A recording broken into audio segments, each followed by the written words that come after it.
और मेरी पार्टी का धन्यवाद करता हूं कि मुझे इस बिल पर बोलने का मौका दिया और मैं इसके समर्थन के लिए यहां पे खड़ा हूं।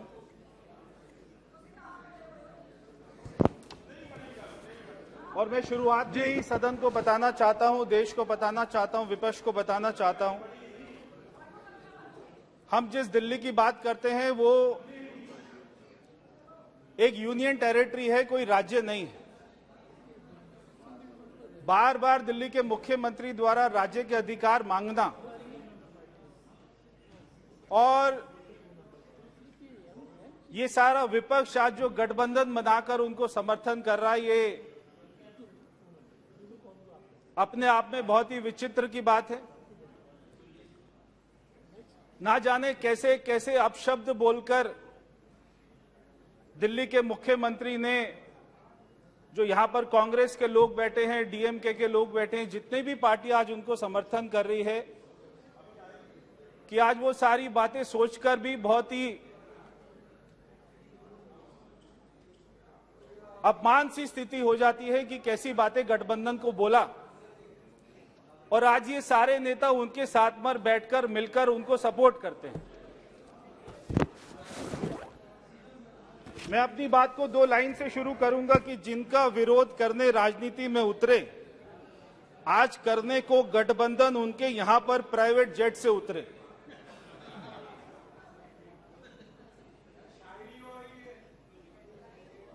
आज ये पंजाब के मुख्यमंत्री के साथ में सारे राज्यों में जाकर दिल्ली के मुख्यमंत्री दिल्ली की स्थिति को नहीं संभाल रहे, मगर वो सारे राज्यों में जाकर और वो ऐसे प्रधानमंत्री जी को हराना चाहते हैं जो प्रधानमंत्री जी आज हमारे देश के गरीबों की चिंता कर रही है, जो आज तक कभी कांग्रेस ने 60 सालों तक नहीं करी।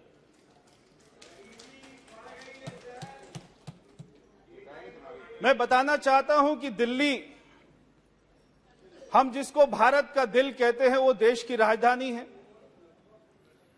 और विश्व में जितने बड़े बड़े देश हैं, वहां की जो राजधानी होती है उसका संचालन का अधिकार वहां की केंद्र सरकार के पास होता है।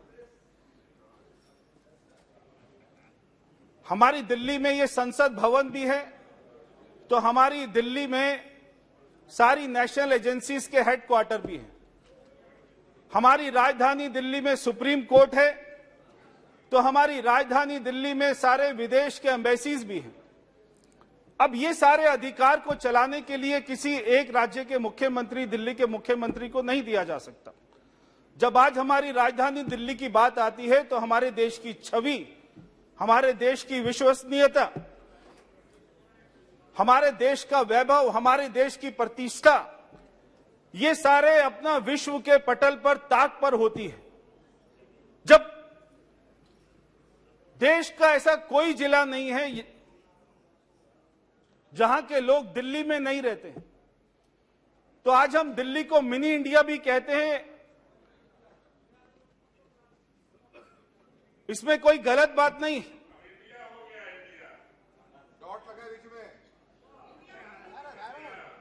धब्बे हैं, भारत भारत ही रहेगा।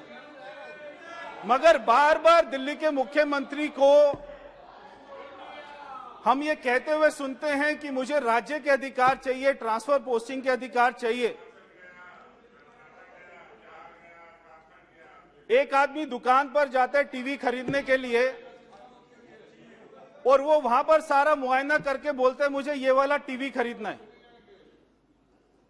वो दुकानदार बोलता है आपको नहीं देना ये वाला टीवी, और वो अगले दिन फिर जाता है मफलर पहनकर, फिर कहता है मुझे ये वाला टीवी चाहिए, तो वो दुकानदार फिर से मना कर देता है। वो अगले दिन फिर जाता है टोपी पहनकर, मफलर पहनकर, मुझे ये वाला टीवी चाहिए, वो दुकानदार फिर से मना कर देता है। तो वो आदमी पूछता है कि आप ये मेरे को क्यों नहीं बेच रहे? वो दुकानदार कहता है ये टीवी नहीं है, ये माइक्रोवेव है। तो ये दिल्ली का मुख्यमंत्री बार बार कहता है मुझे राज्य के अधिकार चाहिए। ये राज्य नहीं है, ये देश की राजधानी है और हमारी यूनियन टेरिटरी है। हमारी दिल्ली में कोई भी सर्विस कमीशन नहीं, हमारी दिल्ली का कोई भी कैडर नहीं होता। सारे आईएएस आईपीएस ऑफिसर को यूटी कैडर के बोले जाते हैं। और हमारे देश की जो 8 हमारी यूटी हैं, दिल्ली के अधिकारी सारे यूटी में सर्विस करते हैं। अब एक किसी राज्य के मुख्यमंत्री को सारे राज्यों का, सारी यूटी का अधिकार दे देना कि हमारे दिल्ली के अधिकारी का ट्रांसफर दिल्ली के मुख्यमंत्री लक्षद्वीप में करेंगे और वो जम्मू कश्मीर में करेंगे, लद्दाख में करेंगे, ऐसा कैसे हो सकता है? तो ये संभव ही नहीं हो सकता। वो जो अधिकार मांगते हैं वो क्यों मांगते हैं? वो अधिकार इसलिए मांगते हैं कि आज उनके जो उप मुख्यमंत्री हैं वो पिछले 6 साल से 6 महीने से जेल में हैं। आज जो उनके स्वास्थ्य मंत्री हैं वो पिछले 1.5 साल से जेल में हैं। आज वो जिस कोर्ट की बात करते हैं वही कोर्ट उनको जमानत नहीं देती है। 1.5 साल से जो स्वास्थ्य मंत्री सड़ रहा है वहां पर, वो कौन से आरोप में गया? वो हवाला के आरोप में गया। और जो दिल्ली का उप मुख्यमंत्री है वो शराब घोटाले में जेल में गया। और एक इनका मंत्री एक महिला की इज्जत लूटकर राशन कार्ड के नाम पर, और वो जेल गया। तो ऐसे इनके मंत्री जो आज जेल में जा रहे हो और जिनको कोर्ट जमानत नहीं दे रही, ऐसी सरकार दिल्ली में बैठी हुई है।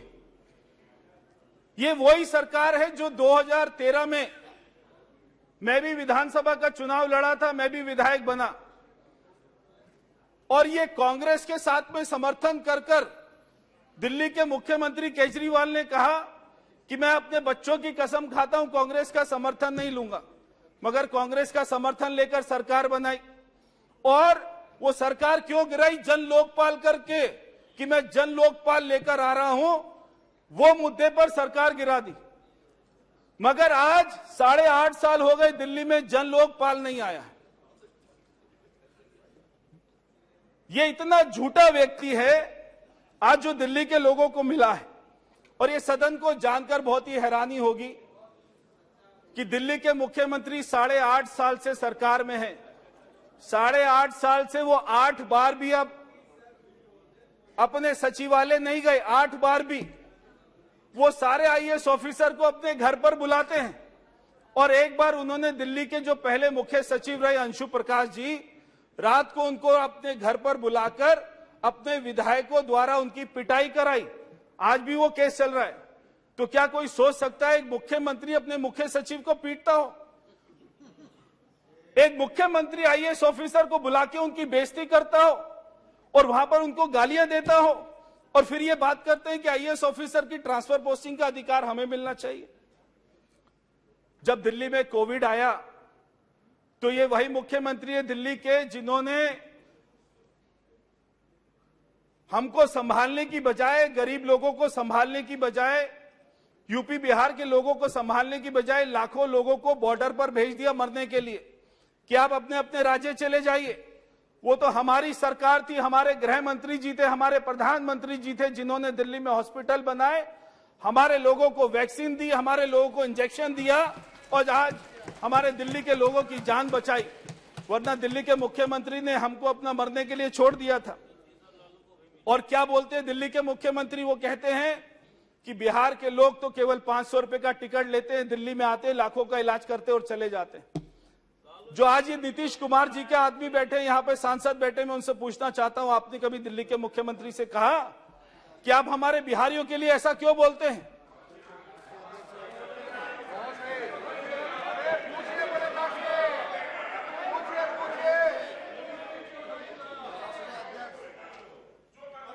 और दिल्ली के मुख्यमंत्री क्या कहते हैं?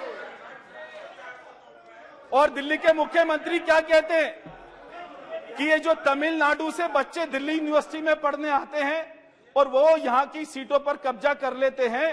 तो मैं डीएमके से पूछना चाहता हूं, कभी आपने, जो आपका गठबंधन का साथी है, आपने कभी उससे पूछा हमारे बच्चों को दिल्ली में पढ़ने के लिए क्यों मना करते हैं?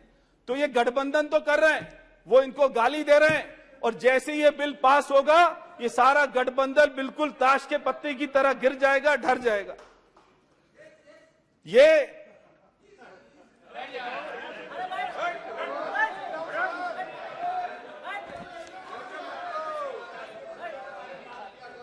एक बार दिल्ली के मुख्यमंत्री कहते हैं हमारे दिल्ली पुलिस के सिपाही, हमारे दिल्ली पुलिस के अधिकारी जो उनकी सुरक्षा भी करते हैं, उनके मंत्रियों की भी सुरक्षा करते हैं। दिल्ली का मुख्यमंत्री कहते हैं कि दिल्ली पुलिस के ठुल्ले अगर ऐसा कोई शब्द का प्रयोग करेगा तो क्या कोई आईपीएस ऑफिसर उसके अंदर में काम कर सकता है? क्या हम उसको अधिकार दे सकते हैं दिल्ली पुलिस को संभालने के लिए? ये हमारे दिल्ली में सबसे पहले विधानसभा का चुनाव हुआ 1993 में, और उसके बाद से जब तक केजरीवाल जी मुख्यमंत्री नहीं बने तब तक कभी किसी सरकार ने शिकायत नहीं करी। हमारे यहां पर बीजेपी की सरकार रही तो ऊपर कांग्रेस की और हमारी दिल्ली में कांग्रेस की सरकार होती थी, ऊपर हमारे अटल बिहारी वाजपेयी जी की बीजेपी की सरकार होती थी, मगर आपस में कभी कोई नहीं लड़। ये पहली बार 2014 के बाद हुआ कि दिल्ली के मुख्यमंत्री जो अपने झूठे वायदे करके पूरे नहीं कर पाए, वो अपनी विफलता के कारण में एलजी को दोष देते हैं, प्रधानमंत्री को दोष देते हैं, और उन्होंने आज तक कोई काम नहीं किया। उन्होंने कहा था मैं 500 स्कूल बनाऊंगा, एक भी स्कूल नहीं बनाया। और वो कहते थे 50 कॉलेज बनाऊंगा, एक भी कॉलेज नहीं बनाया। और उन्होंने कहा था 20 हॉस्पिटल बनाऊंगा, एक भी हॉस्पिटल नहीं बनाया। तो जब भी चुनाव आता है तो बड़ा बड़ा वो वायदा करते हैं मैं अपना बिजली दे दूंगा, पानी दे दूंगा, तब कोई उनको ऑफिसर नहीं रोकता, तब हमारे उपराज्यपाल उनको नहीं रोकते। मगर जब वो काम नहीं कर पाते तब वो उपराज्यपाल का प्रधानमंत्री जी का बहाना लेते हैं। तो आज तो ये हालत हो गई है कि आज इनकी सारी सरकारी जेल में है, क्योंकि घोटालों में इतना कमा लिया है कि अब तिहाड़ जेल को ही अपना पार्टी का कार्यालय बना लिया है। सारे मंत्री जेल जा रहे। मैं अध्यक्ष जी इस बिल का समर्थन कर रहा हूं, और यहां पर जितने गठबंधन के लोग बैठे हैं उनसे भी कहना चाहता हूं कि ये अगर आप जो इसको अधिकार देने की बात कर रहे हैं ना, अगर इसको अधिकार मिल गया तो अभी इसने पीछे एक हमारे दिल्ली में फीडबैक यूनिट बनाया था, और वो फीडबैक यूनिट में हमारे एलजी ऑफिस का, सभी सांसदों का, सभी बीजेपी के विधायक का, आईएएस आईपीएस ऑफिसर का इसने फोन को अपना टैप करना शुरू कर दिया था। अगर ये जो गठबंधन के लोग बैठे हैं, अगर आप उनको अधिकार दे देंगे तो आपके सारे फोन भी केजरीवाल टैप करेगा, फिर आपको अपना चिंता होगी। इसलिए मैं ये बिल का समर्थन कर रहा हूं, और आखिर में 2 लाइन बोलकर अपनी बात को समाप्त करता हूं कि अन्ना आंदोलन के वो महान असूल वो सारे यमुना में बह गए, और रामलीला मैदान से निकलकर सरजी आज केवल अपने विज्ञापन में सिमट कर रह गए। ये केवल विज्ञापन की सरकार है। 13,000 करोड़ रुपए के विज्ञापन से ये सरकार चल रही है, और कोई कारण नहीं है। इसलिए मैं सभी सदन का मैं हाथ जोड़कर कहूंगा कि इस बिल का समर्थन करें। धन्यवाद। बहुत बहुत धन्यवाद श्री कार्ति।